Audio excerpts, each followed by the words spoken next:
प्रतिमा र आज मैले लिएर आएकी छु Realme 11 Pro को रिभ्यू। Realme-ले चाहिँ हालसालै आफ्नो दुईवटा प्रिमियम मिड रेन्ज फोन्सहरू चाहिँ नेपालमा लन्च गरेको छ। एउटा हो Realme 11 Pro Plus र अर्को चाहिँ त्यसको अलिकति डाउनग्रेडेड भर्जन और भनौँ कि त्यसको छोटा भाइ Realme 11 Pro। यसको प्राइस चाहिँ नेपालमा 48,000 रुपैयाँबाट सुरु हुन्छ 8GB RAM र 256GB स्टोरेज भर्जनको लागि र सधैँ जस्तै यदि तपाईलाई यो फोन किन्न इच्छा छ भने you can contact our affiliate partner Hukut store and get 2000 rupees off. Link चाहिँ तल डिस्क्रिप्सनमै राख्दिनेछु म। मैले चाहिँ अस्ति भर्खरै Realme 11 Pro Plus को पनि रिभ्यू पब्लिश गरिसकेको छु है by the way, so if you want to you can watch that to.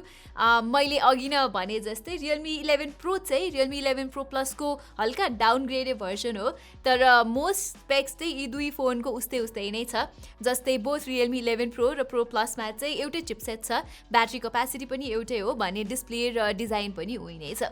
Difference चाहिँ मेनली क्यामेरा र चार्जिङ स्पिडमा मात्रै हो। एनीवे आजको यो भिडियोमा चाहिँ म के Realme 11 Pro 50,000 मुनिको बेस्ट फोन हो भनेर भन्नेछु। So let's get started. Okay, डिजाइनबाट रिभ्यू सुरु गर्नु पर्दा चाहिँ Realme 11 Pro लुक्स अमेजिङ। आजकल चाहिँ यो सर्कुलर क्यामेरा लेआउट धेरै नै पपुलर छ र त्यसमाथि पनि Realme-ले चाहिँ यस्तो मजाको ब्याग डिजाइन दिएको छ with vegan leather bag. So honestly मेरो त one of the favourite design नै हो यो अन्डर 50,000 रुपीज। लाइकवाइज यो फोन त्यस्तो हल्लुका चाहिँ छैन, एउटा डेफिनेटिभ हेफ्ट चाहिँ छ यसमा। सो प्रिमियम फोन बोकेको जस्तो भाइब चाहिँ आउँछ है। र योभन्दा महँगो Realme 11 Pro Plus सँग कम्पेयर गर्ने हो भने पनि यु क्यान सी कि डिजाइन चाहिँ उस्तै नै छ, खासै केही डिफरेन्स नै छैन। So that is also a good thing. Display साइडमा पनि Realme has done a great job।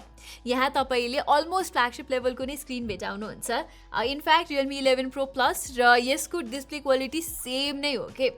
राम्रो कुरा चाहिँ यहाँ डिस्प्लेको कलर्स अनि कन्ट्रास्ट राम्रो हुनुको साथसाथै बेजल्सहरू पनि निकै मिनिमल छन्। सो एस्थेटिकली पनि प्लिजिङ नै देखिन्छ यो। फर सम कन्टेक्स्ट स्यामसङको यो Galaxy A34 को र Realme 11 Pro को बेजल्स हेर्नु न साइड बाई साइड, Realme को कति स्लिम छ के। ब्राइटनेसको मामलामा पनि त्यस्तो कम्प्लेन गर्नुपर्ने ठाउँ छैन। सो ओभरअल चाहिँ it's a really nice display below 50,000 rupees. Realme 11 Pro को डिस्प्लेको एउटा मात्र डाउन साइड भनेको चाहिँ के छ भने यहाँ कुनै पनि गोरेला ग्लास प्रोटेक्सन चाहिँ छैन अनि नेटफ्लिक्स जस्तो स्ट्रिमिङ एपमा HDR प्लेब्याकको सपोर्ट पनि अझै आएको छैन। त्यस्तो भन्दैमा यो फोनको कन्टेन्ट कन्जम्सन एक्सपिरियन्स चाहिँ मजाको नै छ है। प्लस यसमा भएको स्टेरियो स्पिकर्सको आउटपुट पनि राम्रै छ के, निकै ब्यालेन्स छ अडियो अनि डिस्टोर्सन पनि छैन। So I am pretty happy about it.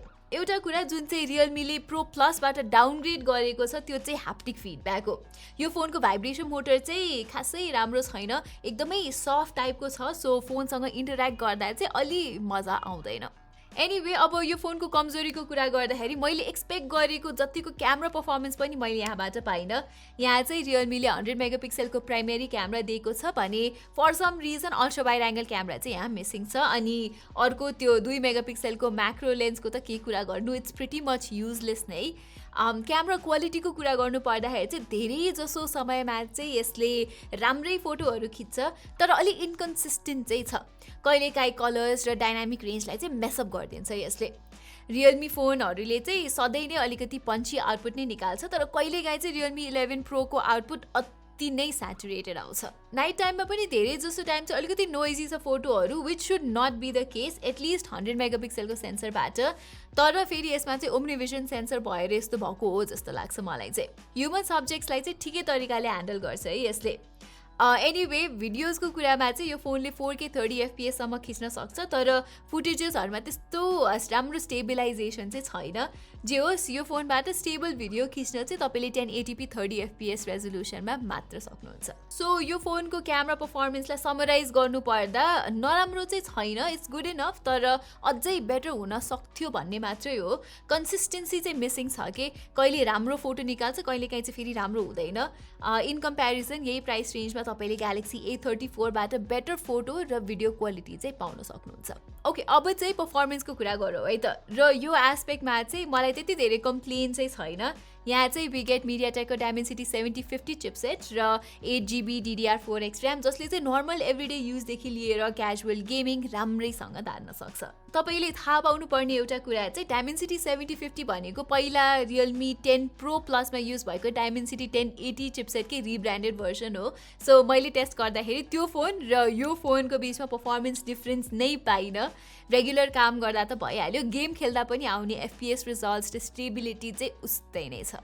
अब थर्मल्स वाइज चाहिँ यो फोन धेरै बेर गेम खेल्दाखेरि, स्पेसली गेन्सिन इम्प्याक्ट जस्तो हेभी गेम खेल्दा चाहिँ अलिकति हिटअप भएको मैले पाएको थिएँ, तर त्यस्तो अनकम्फर्टेबल नै हुने गरी चाहिँ तातिएको थिएन। So that's good. Realme 11 pro भन्दा निकै महँगो पर्ने रियलमी 11 प्रो प्लसमा पनि यही चिपसेट छ र पर्फर्मेन्स लेभल सेम नै छ। खालि रियलमी 11 प्रो चाहिँ हेभी गेम खेल्दाखेरि 1-2 डिग्री बढी तात्छ मात्र, अरू त everything is basically the same. र डायमेन्सिटी 7050 चाहिँ एउटा एफिसियन्सी फोकस 6nm चिपसेट भएको भएर रियलमी 11 प्रोको ब्याट्री लाइफ पनि राम्रो छ।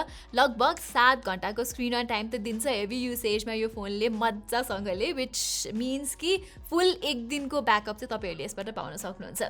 अनि यसको 67 वाट चार्जिङले चाहिँ यसलाई 50 मिनट जस्तोमै फुल चार्ज पनि गरिदिन्छ। So that's nice to.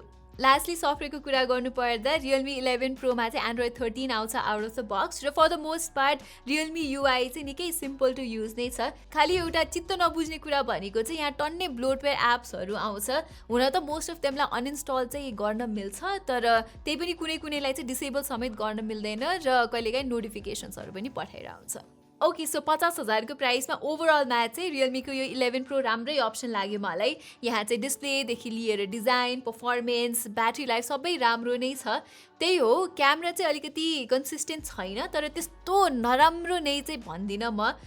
तपाईँले चाहिँ रियलमी 11 प्रो प्लस पनि लिन सक्नुहुन्छ फर बेटर क्यामराज, तर इट्स लाइक 15,000 मोर एक्सपेन्सिभ, जुन चाहिँ वर्थ इट छैन त्यति प्रिमियम पे गर्नु चाहिँ। सो 48,000 रुपियाँ plus 2,000 discount from our affiliate partner हुकुटबाट गरेपछि चाहिँ 46,000 रुपियाँमा Realme 11 pro is a good phone. So everyone, यही नै थियो हाम्रो रियलमी 11 प्रो फोनको रिभ्यू। तपाईँहरूलाई चाहिँ यस्तै टेक कन्टेन्ट हेर्नमा रुचि छ भने चाहिँ do not forget to subscribe to our channel and hit that bell icon. यति भन्दै म प्रतिमालाई बिदा दिनुहोस्। धन्यवाद।